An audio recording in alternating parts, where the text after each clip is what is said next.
All right, I think we're live. Hello, everyone. Christy's here. And Alyssa's here too. Yay. Good to see you all today. We are here to discuss demons through the halfway point.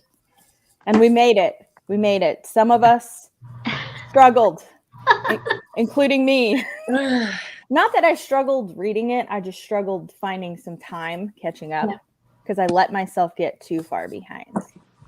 Is it like a prioritization challenge of like when do you get to that and all the other reads? Okay. It's exactly that, because I am loving it so much. And every time I read it, I don't want to put it down. But then I have other buddy reads or other things. So that's not so much the issue. It's just that I was like, oh, I have plenty of time. I have so much time. And then I'm like, oh my gosh, I don't have time. But I made it. We made it. So yeah.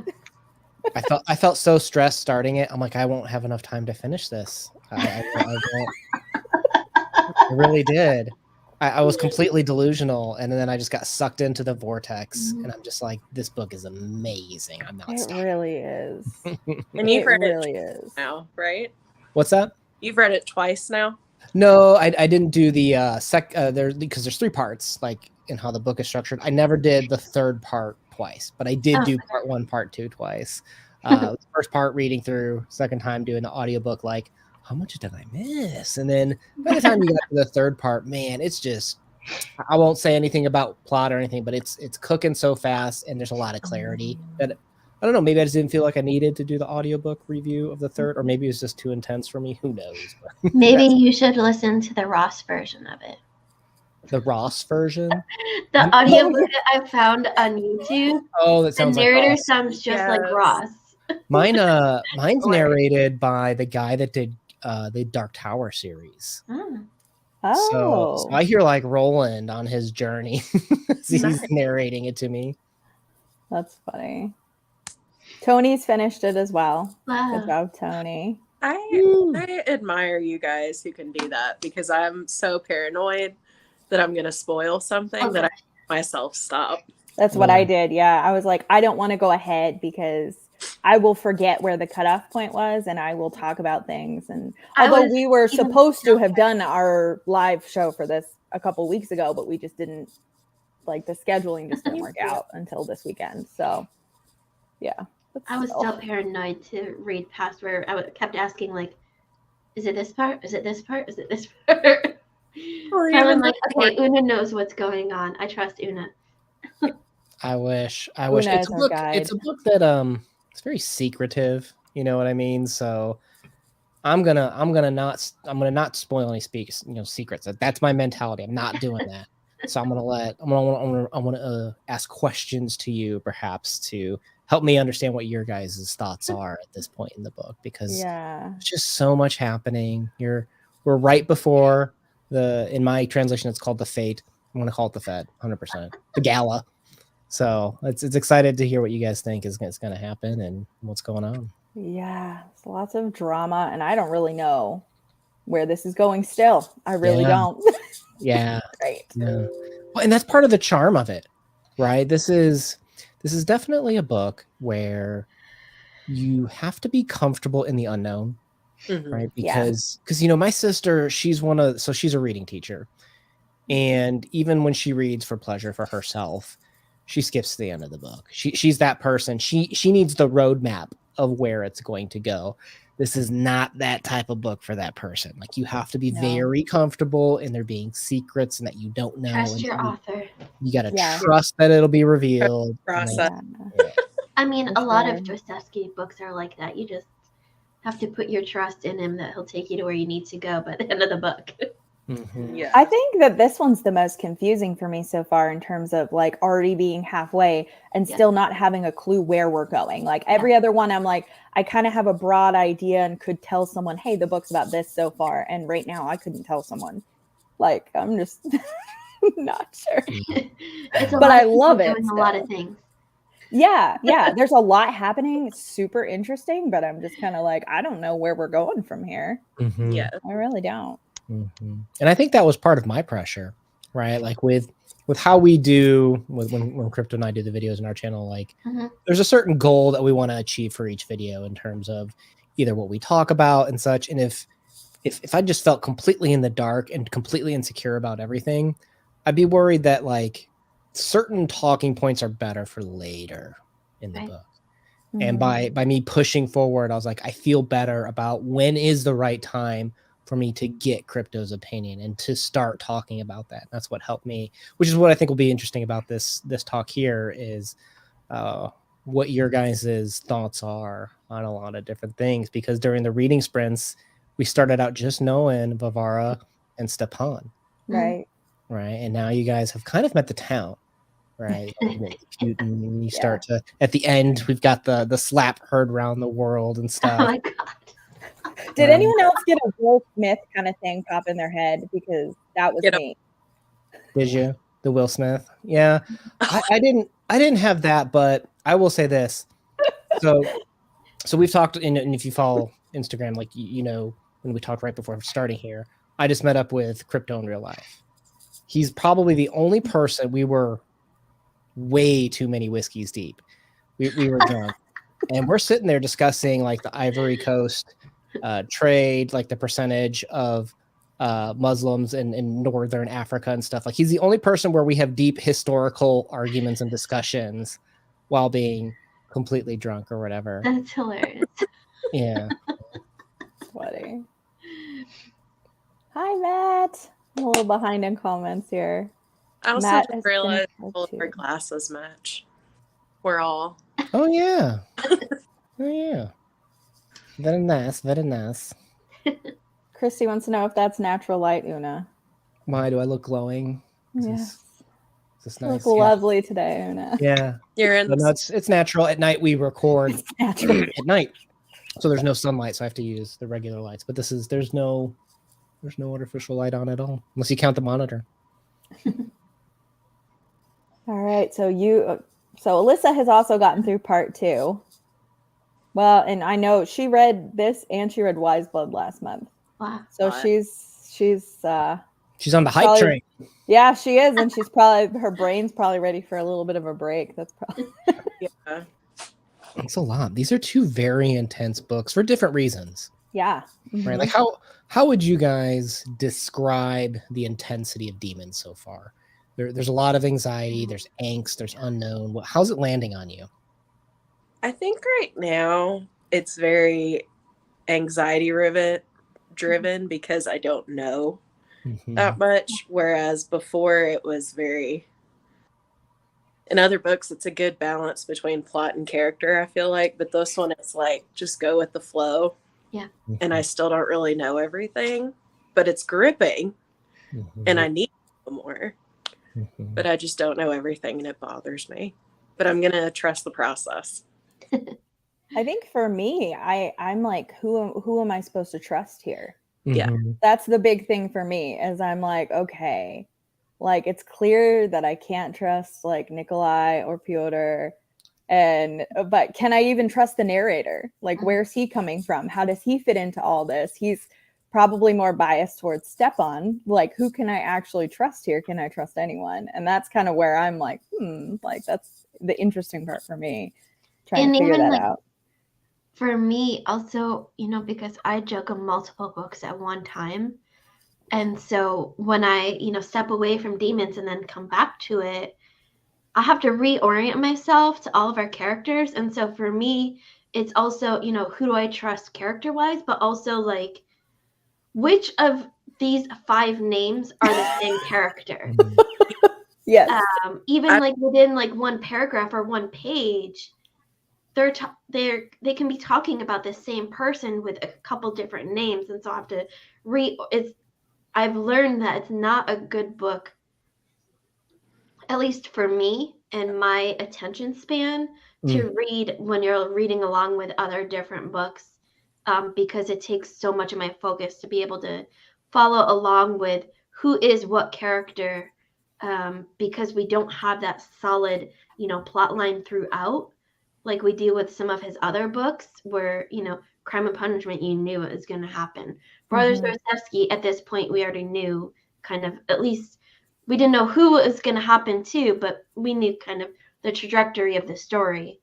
And so for me, I've learned that like this is one of those books that going forward is going to be like, okay, today is just Demon's Day. I can't read anything else until maybe like later at night when I'm, winding down. I can't flip back and forth between a couple books when I'm reading this. I just have to dedicate my reading time to this for a certain day. Mm-hmm. I think it's interesting too, because you see, like you brought up Crime and Punishment, Kate, where you're like really pretty zeroed in. Yeah. On the main character. And like here, it's like I felt like at the beginning, like Una was saying, we were mostly spending time with Stepan and Varvara. And as we go on, we're actually zooming out rather than zooming in. So we're adding more characters. I'm still like, we, have this plot line, this story that we're kind of following now. But every once in a while, I'm like, who is like the main character of this book? The other books that we've read by Dostoevsky, you have clear main character or main characters. This one, there's so many different people involved in this story. I'm like, not only who do we trust, but who is our main character? Even who is our narrator? At times, I'm like, I don't even know who this narrator is that's telling us this story. Yeah, I think what's interesting for me, and I haven't read all of Dostoevsky's works, but to me, and of the ones that I have read, the narrator is more like his narrator's always got a weird presence to me. Like he's there and then he kind of disappears. But now the narrator's like, oh yeah, it's me. You know me. I look like your Kirillov's like brother or whatever. And you're just like, wait, what? Like that's a very interesting tidbit of information. Thank you, narrator. like I wonder what the point is. Right. This narrator being so present in the story in terms of how we learn information. Yeah. Idea. Tony says this is the first Dostoevsky he's ever read. So I'm curious, Tony, what you're thinking, because I don't know if I would say this is a good place to start or not, because I haven't finished it yet. But what would be your ideal place if this isn't the first one to start with for you? For me personally, I actually started with Crime and Punishment, and it made me want to read more and more and more of him. So I feel like Crime and Punishment is a good starting point, or even his short stories if you want to get a feel for kind of his writing style. Although you don't get the same like richness, I don't think that you get in his novels, but it does kind of give you a sense of like his humor and some of his philosophy. So, or Notes from the Underground. Oh, that's short. So yeah, that would work too. Notes from the Underground short. Yeah. But the Dead House, I feel like you're intimidated by the length. That was a good one. That would be a good one. I haven't read that one yet. See, for me, this one, when we look at Demons, it's so clouded. It's foggy in the beginning. And when you're, investing your time with an author, particularly when you pick up a 700 page book, that's a big ask to also understand that relationship, right? Is this how this author's always going to treat me? You always hear this name, Dostoevsky is so brilliant. Never has anyone represented the human psyche in literature before. And you read it and you're just like, I don't get it. Yeah. You know what I mean? Like for a first Dostoevsky, I hope I can at least convey the thought that his books, they are quite brilliant for human characters. They don't all feel like you're lost in the beginning like this. Like, I don't know if this is the place to start the relationship with the author, but man, this book is incredible. It might be, it's just really looking at Brothers Karamazov, and it wants to knock it off first place as I sit here and stew. Ooh, it's so good. That praise indeed. Matt's reading Infinite Jest. Oh yeah, Infinite Jest. Nice, bro. There. Yeah. Just real casually jesting it up. I can't bring myself to read that one yet. I don't know if I will. Like physically, because it is quite large. Both, really? Both. Get a good workout. Yeah. That was always the joke with War and Peace is You'd come out looking a little bit worse from the book slamming you in the face or whatever. Oh gosh, and I had a hardcover too. Oh my gosh. It was really heavy. Yeah. Yeah. This is a good idea, Tony, by the way. That is. Someone had a really good idea in that same regard. I can't remember if it was a comment on a video or maybe it was in our last sprints. Someone said they take a Post-it note and write down the character names and a couple facts, and then they use that as the bookmark. So that way, when you're reading, you just kind of look at it, and I'm like, "That's brilliant. That's my new number one recommendation for this book." That's amazing. And you can keep adding as you go. Yeah, and then it's like a quick reference, right? Because even footnotes at the end of the book, I don't know how many footnotes you all have in your copy, but sometimes it can be very exhausting, like flipping back and forth when there's 3 or 4 footnotes on a page. I get footnote fatigue. So having it just right there, I think, is actually quite helpful. And it takes you out of the story, I feel like. Does. Yeah.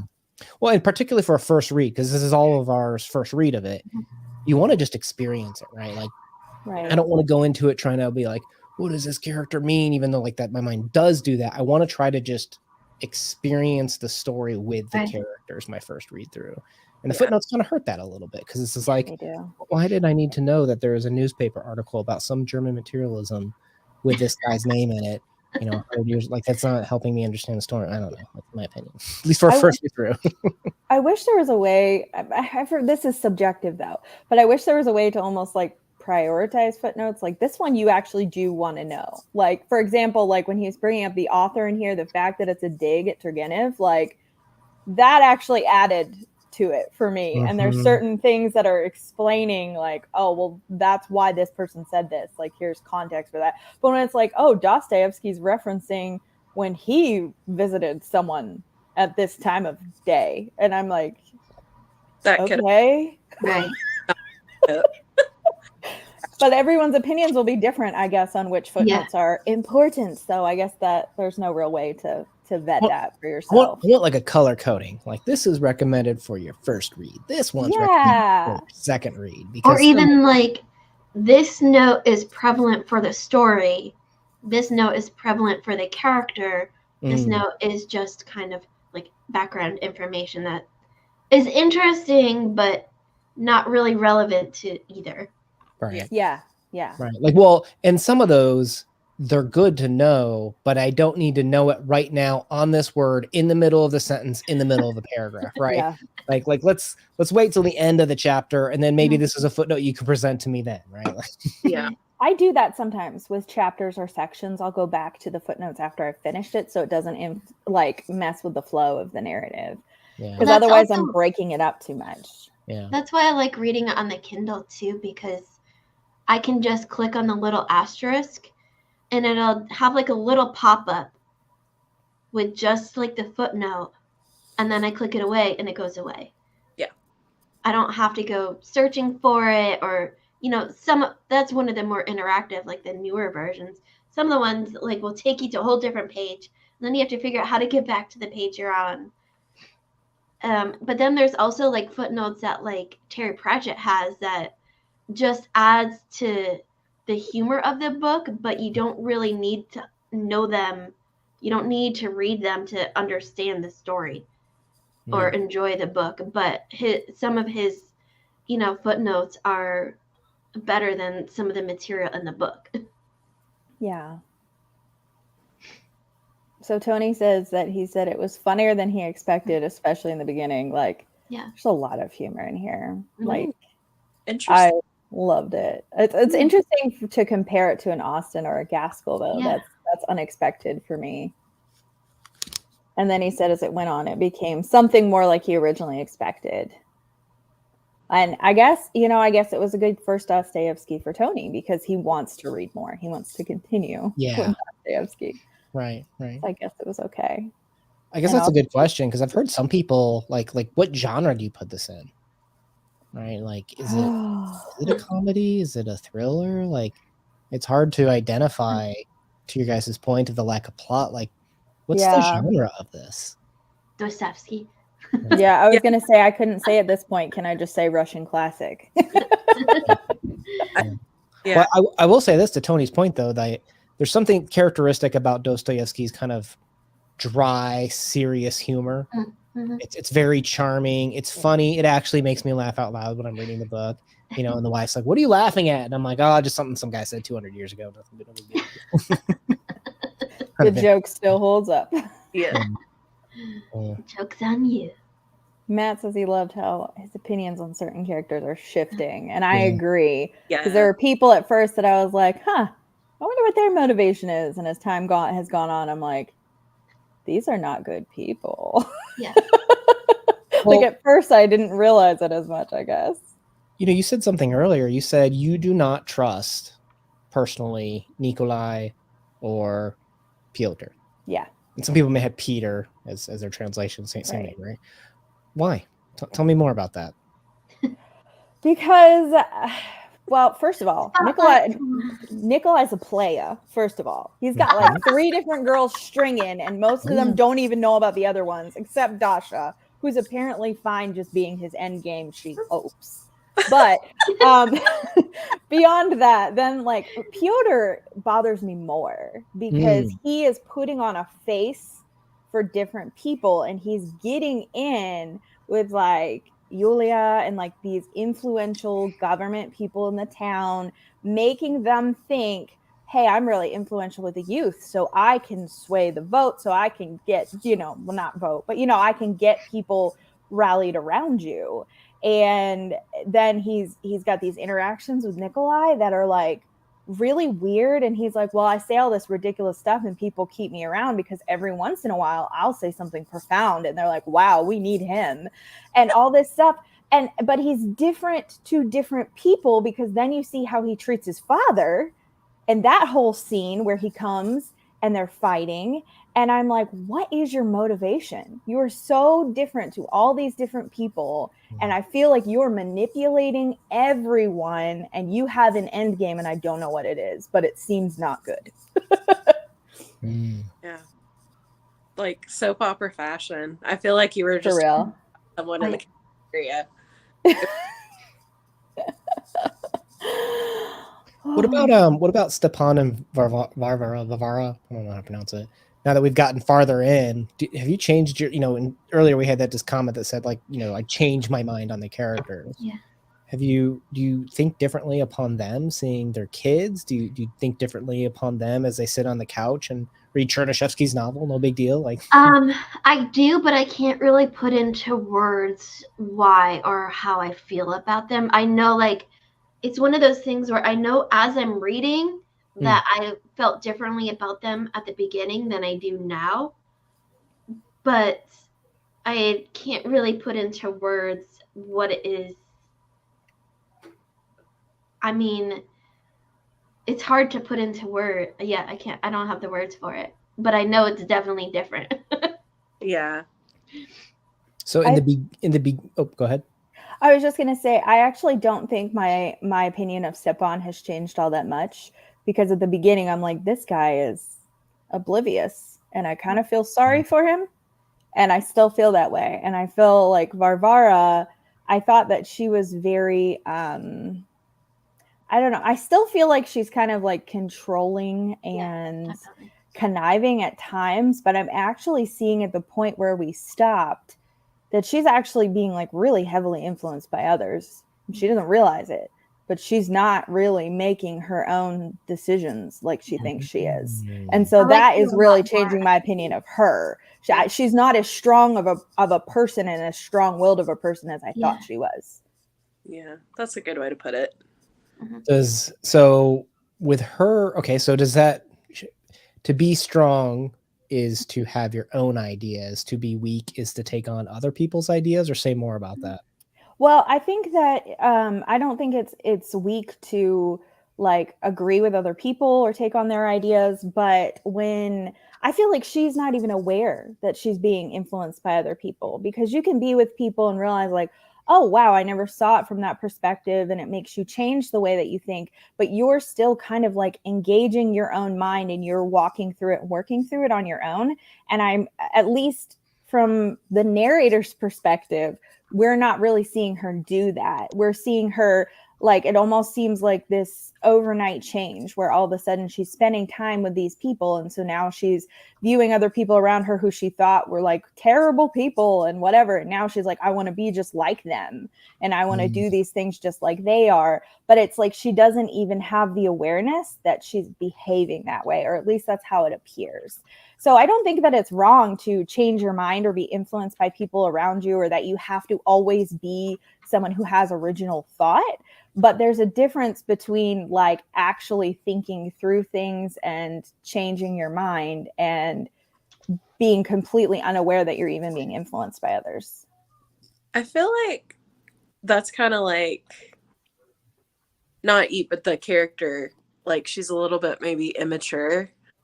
Because I just know, like me personally in high school, if I was around people that I really liked, I'd like wanted to do what they did and all that. I and then became that person. Older and get more experience, then you start thinking through it like you were talking about and being more aware. So maybe she's just not as, I don't know, emotionally mature, or she hasn't, I don't know how to quite say that. Although when you were in high school, Stephanie, did you realize that you were different around different people? Because I did the same thing, but I was aware that I was being like that so more people would like me. I was aware, but it depended on the group. Yeah. Okay, just curious. Some groups I was very aware of it. Yeah. And other groups I wasn't aware until other people pointed it out. Yes. Yeah. So is it wrong to influence others or act differently in different groups? I think it's human nature. Yeah, and I think it depends on your intent. Right. And are you like fundamentally changing who you are as a person? Or are you just like out of respect for another group, maybe you're not acting a certain way or talking about a certain thing? Like I have a much more different discussions than I have with my family, than I might have with my friends, than I might have with strangers at the grocery store or on the internet or in my church. Like I do have different discussions, but it's almost like an awareness of like the appropriateness, and I don't feel like I change who I am as a person. And are you trying to influence them or control them? To me, influencing and controlling someone are they're similar, but they're different things. Again, motivation, like what you're saying. Yeah. Because controlling is because you're manipulative, you know. So I am so behind on comments, you guys. I'm sorry for those of you who are commenting. This is good chats, guys. So our chat is having fun on the side. Yeah. I agree with what Dia's saying here. Like there's a lot of people who have deeply studied the Bible and write in-depth commentary, like verse by verse. And it's like, that would be cool to have that for Dostoevsky's people who are like, not just like a Cliff Notes, Spark Notes kind of version, but actually like very in-depth. That would be really fun. For you. Your second calling, Una. Yes. I'm trying. We've recorded 3 videos so far. We're at 2 hours and 15 minutes. We've got to do part 3 and then the before. So we won't be as deep as, obviously biblical commentary, but there's a lot of conversation there. There's a lot to be said about these characters. You've all been kind of very close at dancing around this thing here that I'm interested to hear your thoughts on.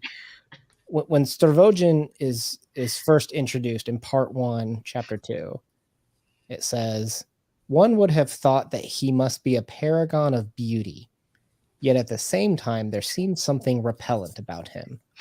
It was said that his face suggested a mask.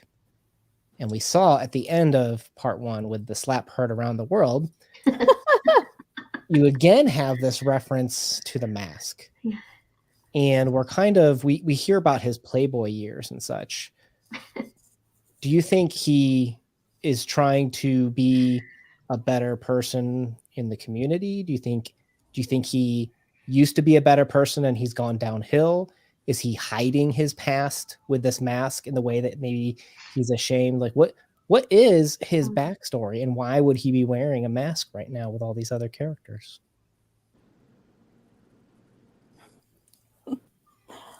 What kind of person do you think he is? You said you don't trust him, but is he a good person? Is he a bad person?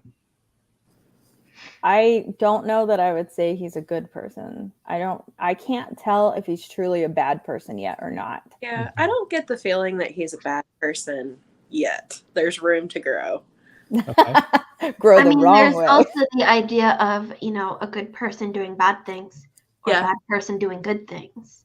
Yeah. To me, good and bad people, you have those people that are very cookie cutter, good or bad, but most of humanity, and this is one thing that I think Dostoevsky really excels at, is showing the humanity of people, that one person isn't 100% good or 100% bad, that just about everyone is a little bit of both at some point in their life.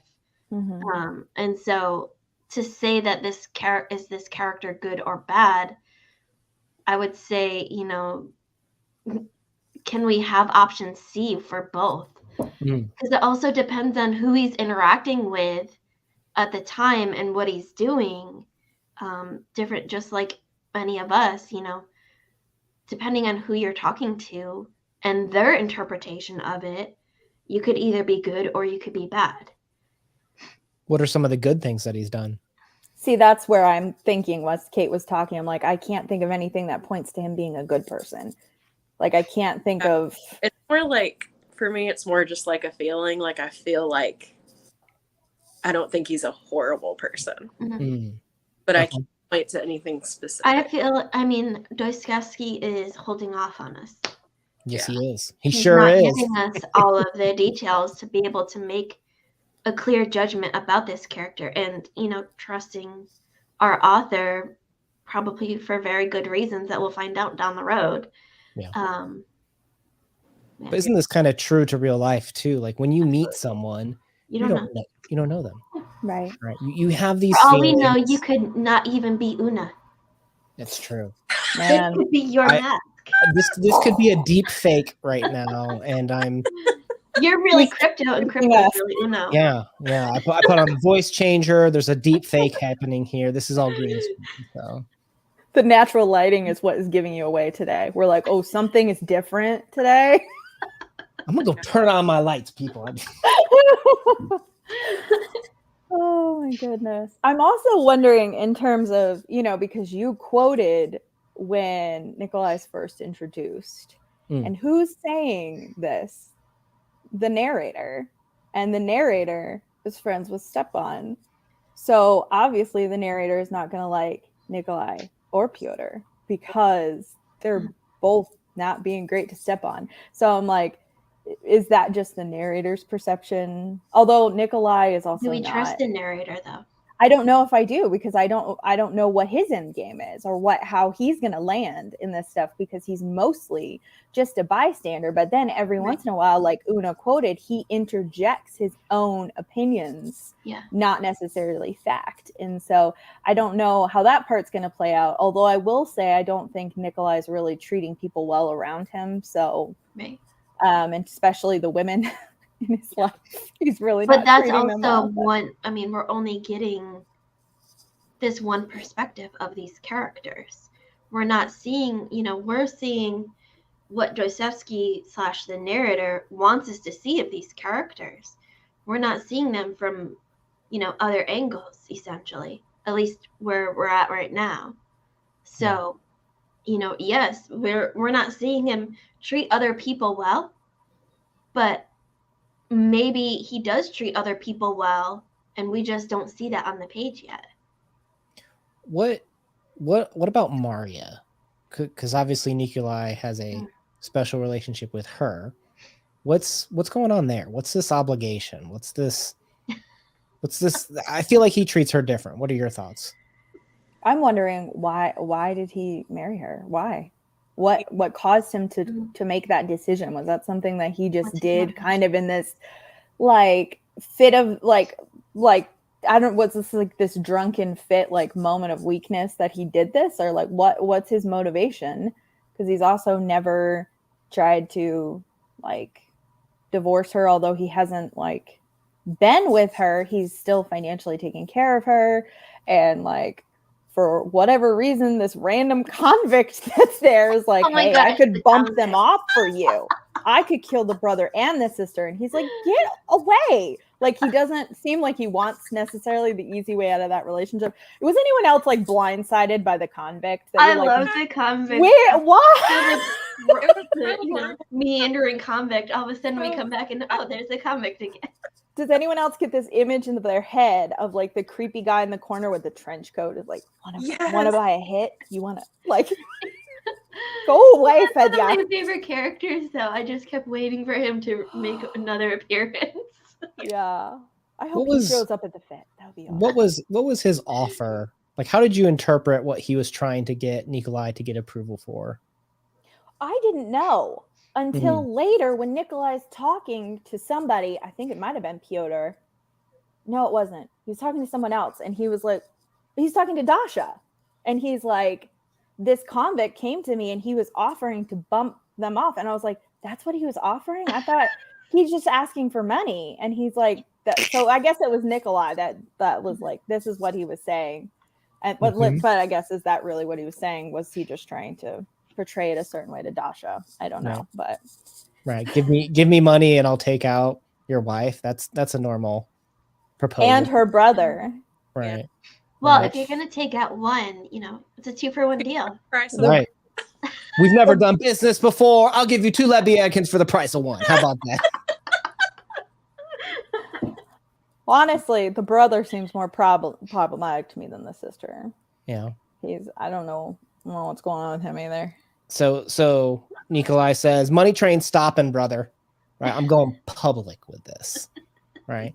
And then there's like so much built up over why he was getting money for it just to be about that. Like, that was kind of like, oh, was that a red herring this whole time? Like, it wasn't really, because just, okay. How did you guys take that? And he said he was going to go public the next day, and now it's been a while, and he still is not. And he's like, well, the next day, no, but the next day after that, who knows? Yeah. It felt like it was more like blackmailish than anything. Yeah. It very well could have been, yeah. Okay. And he still gave him money also. So I don't know what Fedya's thoughts are of what he needs to do now that Nikolai actually gave him a bunch of money at the end, like literally made it rain and then walked away. He's like, bro, rubles, bye. Right. Well, I mean, this guy did say, I'll knock him off for some cash. And he throws cash at him. What does that mean? We'll find out, won't we? Knock him out. Could go either way. It really could, because he was acting like it was a down payment. Like, would Fedya actually go through with it if he has not actually gotten even like what did he give him, like 50 rubles, and he needed to give him like 1,300 or something like that? Like, is that even enough for him to complete the job? And if he only kills off one, does he get a refund for the other? Yeah, where's the contract, Fedka Incorporated? Fedka Incorporated. Never trust a convict. I pictured him, I don't know why, but I just pictured him as like this like hunched back little man that's like with like a top hat.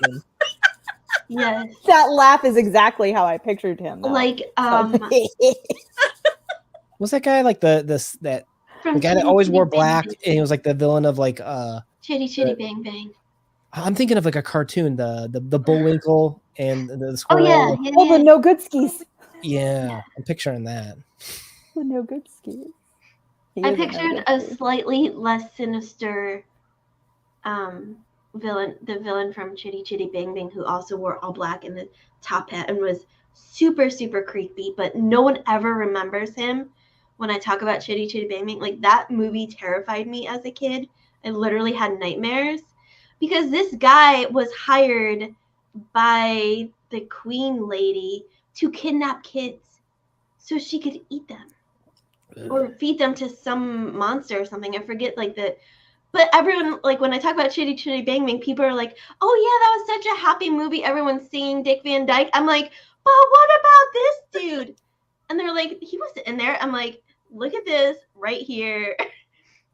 He was the creepiest guy ever. I never saw the movie. Oh my gosh. I read the book with my daughter, and that is not part of the book at all. Really? They made that for the movie. There is no like child kidnapper in the book. Yes, thank you, Christy. Thank you. People look at me when I talk about it. People look at me like I have two heads. Like I'm talking about two totally different movies, and I'm like the child catcher. Yes, that was his name. But anyways, back to our main point. Like I pictured that guy just slightly less sinister, more comedial.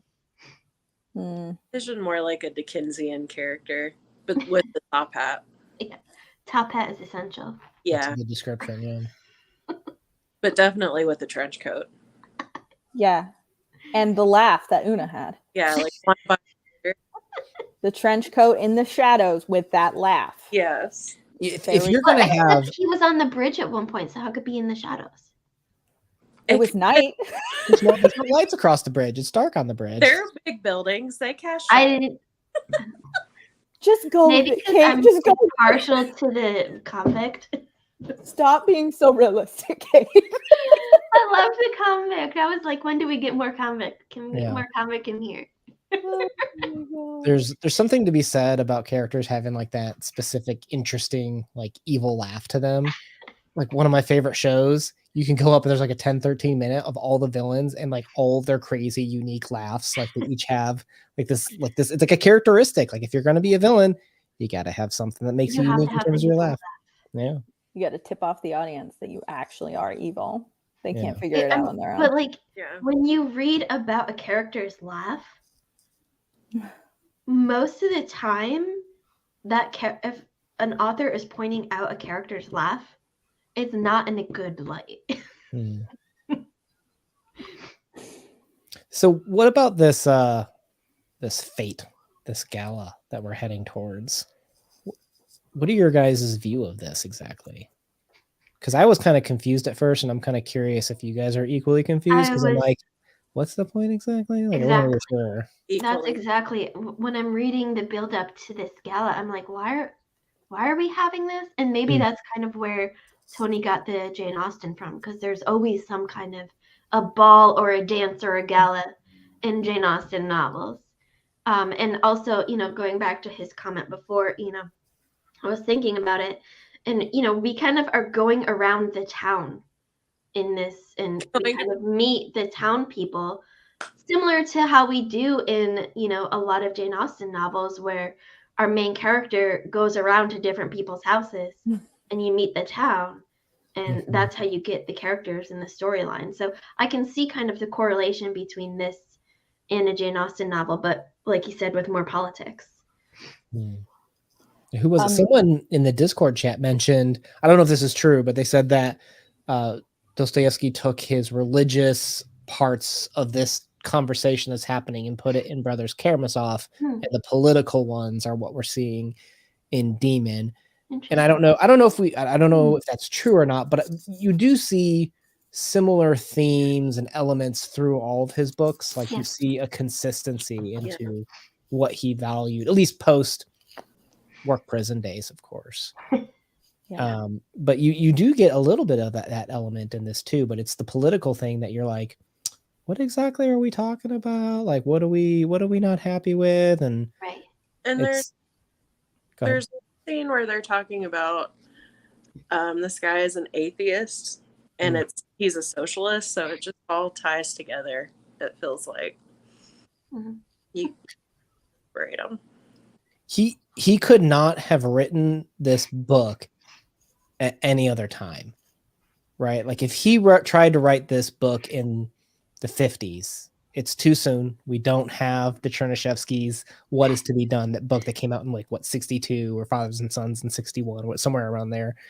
And if you wait too long, well, then we have too many answers already in terms of what is Russia's question about what is Russia going to be as we head. I mean, this is decades well before the Russian Revolution. This book could not have been written any other time. I feel like it's right at the precipice of what is Russia going to become. Yeah. I will say, I don't know exactly what totally the point of this fate is, but they're talking about everyone coming with like a reading, and they actually describe it as a quadrille of literature. And I'm like, this is a booktuber's dream party. Like, I literally wrote that on my tab. Like, how do I get an invite? This is where all the authors read like the teaser chapter from their arc. Yeah. I mean, we had those all the time when I was in grad school for my MFA. We had readings all the time. My favorite one happened once a year. It was like a big fundraiser for the literary magazine. And they would have like, all of our professors were also writers on their own. And so they would read like a chapter or a paragraph from their works, and then they would pair it with a wine. We would all be totally smashed by the end of the night. And then we would go to the bar next door and do 80s karaoke. But we had those readings all the time, and they were so fun. And that was kind of how, like, as a student, we are it was a 3-year program. And so our first year is just kind of figuring out what our thesis is going to be about. Our second year is where we start to really dig in and start to write it. And during that year, we had to do one of those readings to prepare us for our thesis defense in our third year, which was a lot like a PhD defense, where we had to read an entire chapter from our book and then answer questions about it and whatnot. But that's kind of like what it reminded me of. We always had writers coming in and reading from their books and stuff, and then you got to ask them questions, and I was like, I need an invite to this party. Yes. And stuff's gonna go down at this party. Oh yes. I'm not really understanding the whole correlation with the Sistine Madonna thing. Are you guys getting that? I'm like, why is this like, it's because Stepan likes it, that means he's old-fashioned in some way, and I just like, I'm not getting the context for that, I guess. I think when we first meet Stepan, what is his worldview?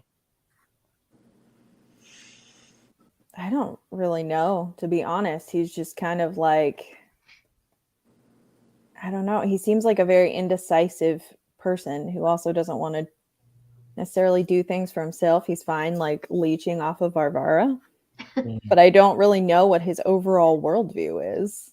I'm not really sure. I think it said that he was an atheist. He's kind of like a flippant atheist. Like, okay, he hasn't really gone to too much research, and I think it's not. I mean, it's a broad generalization, but this book is kind of.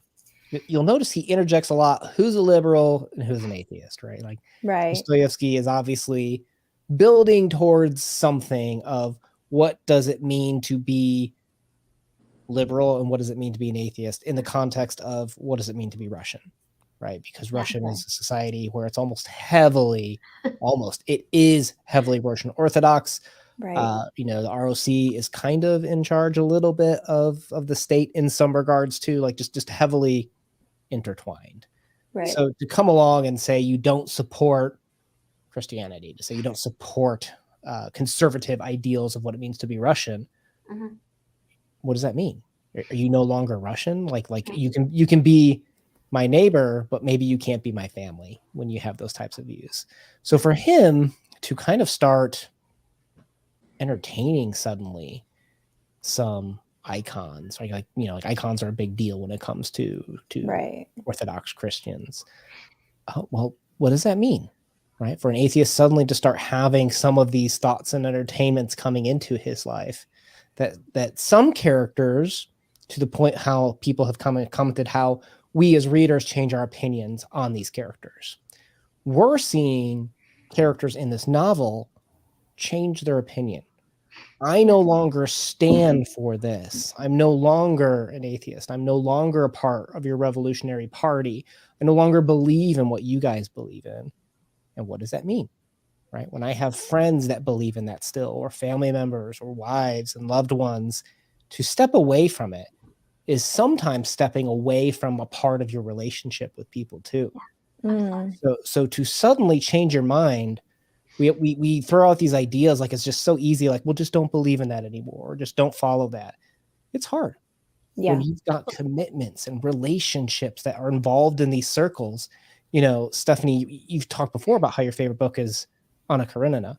probably the greatest book ever when it comes to getting swept up with society's movements and society's like ideas of what one must do. We're seeing Dostoevsky explore that, of what does it mean to stop being swept up or to change your mind when it comes to these big ideas. Yeah, and that's kind of that whole conversation too between Nikolai and Shatov, where they're talking about like, were you never an atheist? Yeah. You told me we had America.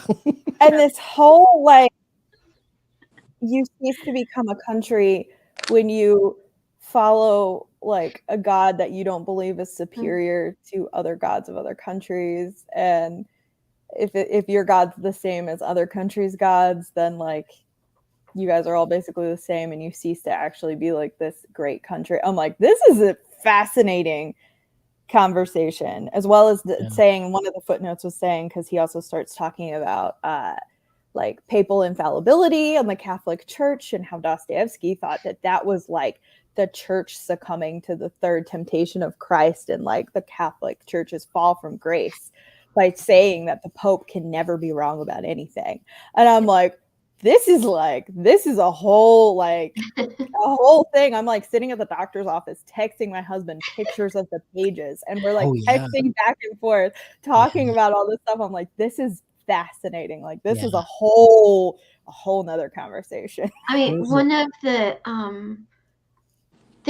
the quotes that I highlighted was in my edition, it was on page 317. It says, "There has never been a nation without a religion, that is, without an idea of good and evil. Every people has its own conception of good and evil, and its own good and evil." And that just made me think, like, here Dostoevsky is talking about, Russia in his day, but what does that mean, say for the US today? And, it makes you think about the way that other peoples are portrayed to us through propaganda, whether intentionally or unintentionally. Historically, Russia has been known for its propaganda and its, political kind of manipulation through propaganda. But, what does that mean if, every people has its own definition of good and bad? Is there one true definition of good and bad, or is it just a free-for-all? I think it's just very like like with the Greenbone Saga by Fonda Lee. From a US perspective, some of it feels like, oh, that's not right. But then from their perspective, it's not a bad thing. Some of the things they do, it's just part of society. So you have to kind of take your US lens off. The other viewpoint. But fascinating. I was gonna say, beyond even just US, like Western lens. Like this is a very different lens where, the what was that called? The what's that? The Order of the Filioque, the Philia. Like the big divide between Catholic and Eastern Orthodoxy, the Filioque argument, is that what it's called? Where we don't know if, like, in terms of the Trinity, in terms of is all man, is all God, like that was one of the big divides. So I'll just leave it there. I can't think of what the exact term is offhand. But like so when you talked earlier about Catholicism, they view the West as like this desire for power, right? By the Pope having the Vatican, that is them trying to build heaven on earth with absolute power, infallibility, and to them that's lacking the humility in religion and in life, right? As opposed to the Eastern world, which is they view from a perspective, to your point, Stephanie, is they're trying to strive for that harmony of power and humility, and what does it mean to be faithful, I guess, to the Russian soil, if you will. Yeah, it's a fascinating conversation. I think. Filioque. Is that what it is? I'm gonna be waking up in the middle of the night. Might be. My husband's not home, or I would ask him right now, because he would know. He would know. He's not in the comments today. Oh, like, where is our troll? He could have answered it for me. So one time, he's not trolling. He's actually driving home. He's been out of town for a couple days. So, I know that we're probably getting close to wrapping this up, but there's one more thing another conversation that I really wanted to talk about. And it's in that last chapter, the Before the Fate chapter. And Stepan says the loftiest artistic talents can be the most terrible scoundrels, and that one does not exclude the other. And I just thought it was really interesting because you have this guy who's going around and doing these really nasty things.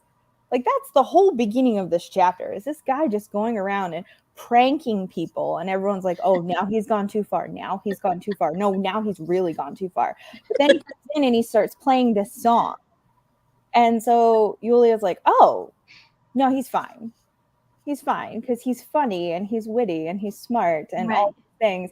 And it just, like, it's just so interesting because you can look at so many people that have kind of been idolized in society for their artistic abilities or whatever, their talents, whether it be a musician or an artist or an actor or even like some sort of athlete or something. And they're like, oh, look at them and they're amazing and they're such a good example. And then they go and do something. Right.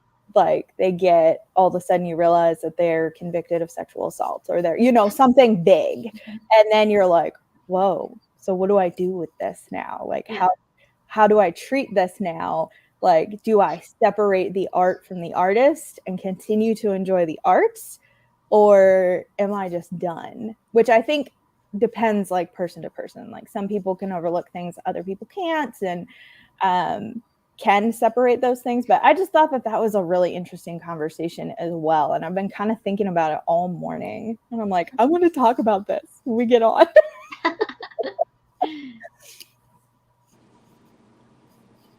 Yeah. I will withhold my comments until the next final part. Okay. Uh-oh. Fine. I think that's interesting though.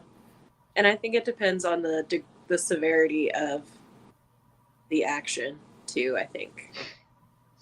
Mm-hmm. And sometimes I think it can also depend on the time that has passed since. Like if you're going to find out something that happened with like a Renaissance painter, right, but it's already been this famous work of art for, however and also long. If, that certain act or thought or whatever it is has influenced their work. Una's just grinning over there. I know. My gosh.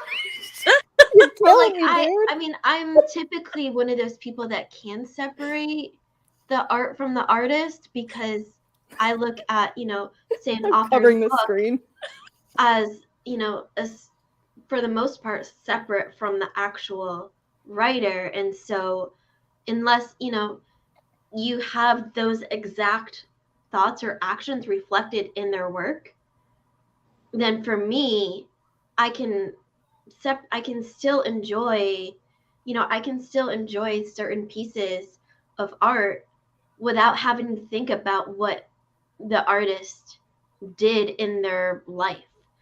But some people, like you said, have a very hard time separating those. And I just feel like, for me, I would never be able to enjoy any piece of art if I kept thinking about what this one person did in one time in their life. right. Because it also comes down to, some things are a lot more severe than other things, obviously. And I think Dostoevsky gets at this at certain times, that just about everyone is offended by something at some point in their life. Right. You can't say something and have it not affect anyone in the world. Mm-hmm. And so, obviously that's a personal statement, but. And I think when you're sorry, go ahead, Una. No, I was gonna say here's my request. I want you to say you're gonna say remember this, but I want you to you don't have to release it, but I want you to personally record your thoughts on this. Like this is pretend you just sit down to your video and do a 5-minute video. You have the P.V. and Volokhovsky version. I want you to read up through 8. Then there's a missing chapter at the end of this book that was supposed to be 9. I would recommend you read 9 next. Don't go to in chapter 9. Pause. Go to 9. Come back, finish 9 and 10. So if now you finish part 2, re-record that video another 5 minutes after that. Same question. Okay. I feel like I just got homework. Right? The pressure. You don't have to publish it. I'm just saying it would be interesting to see. We have to send it to Una. You don't have to. You don't have I'm to. just kidding. The teacher has made his I like request. making videos. It's not homework to make videos. All right. I agree. You can write it down. You can just mentally process it. I was just saying an example of a before and after shot of that kind of question. Are you saying in regards to a specific character in this book, in regards to that person, just in general? Nope, I'm not saying anything. Okay. I say nothing. Okay. Okay. On that note, I feel like I like to look at Dostoevsky's chapter titles, and especially with like the different translations. The next chapter, chapter 6 for us, my translation just says Fyodor Stepanovich is busy. Mine says bustles about. Mine says Fyodor Stepanovich bustles about. Yeah. Ooh. So pretty close. So I guess a little bit like busy. We should just say is a busy bee. Look at him go. Oh goodness. He's hustling. All right. Well, Alyssa just said in regards to that missing chapter, it was a revelation I didn't need. I'm nervous. I know, right? I'm scared. So, Una, our homework is, can you repeat? And you said to film it twice. So here's. I missed the first part of it. Here's why I love that as kind of the last question. To paraphrase it down and maybe alter it a little bit. The question is, someone gives you a work of art and you interpret it, right?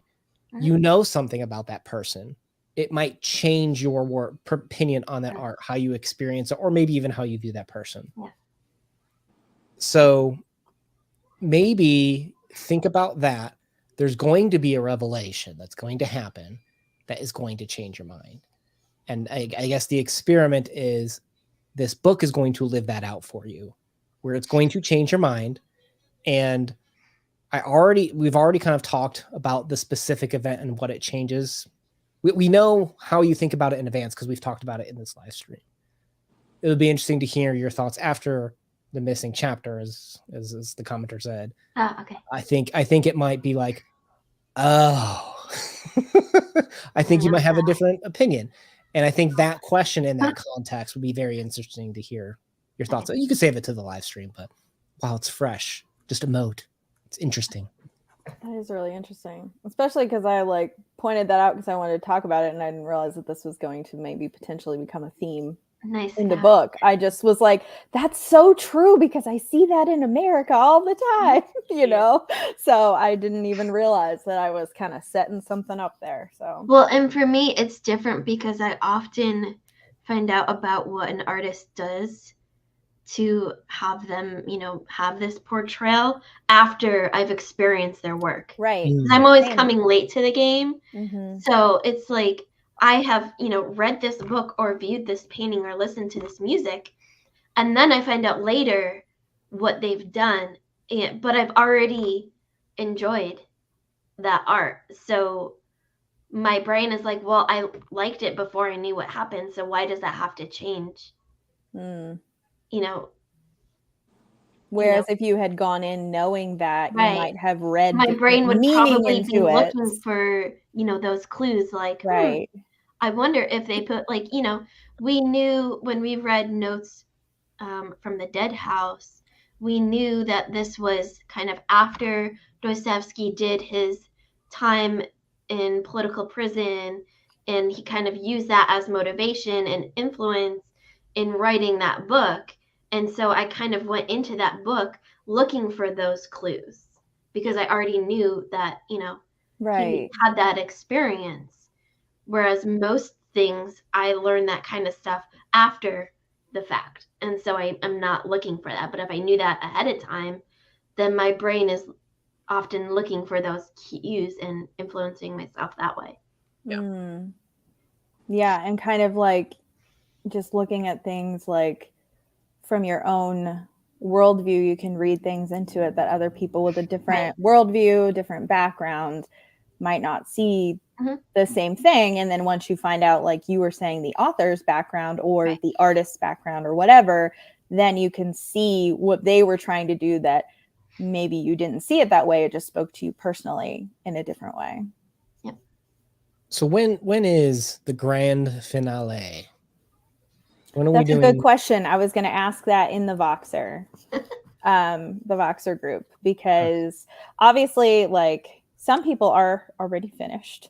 Some people, not just Una. Actually, other people are finished too. But I figured if we were going to have this be through the end of February, like I think the earliest we should have the live show is maybe like first weekend in March or something. So people who may not be as far, which is actually the other three of us, because we didn't want to go past that halfway point. We have all of February to get through it.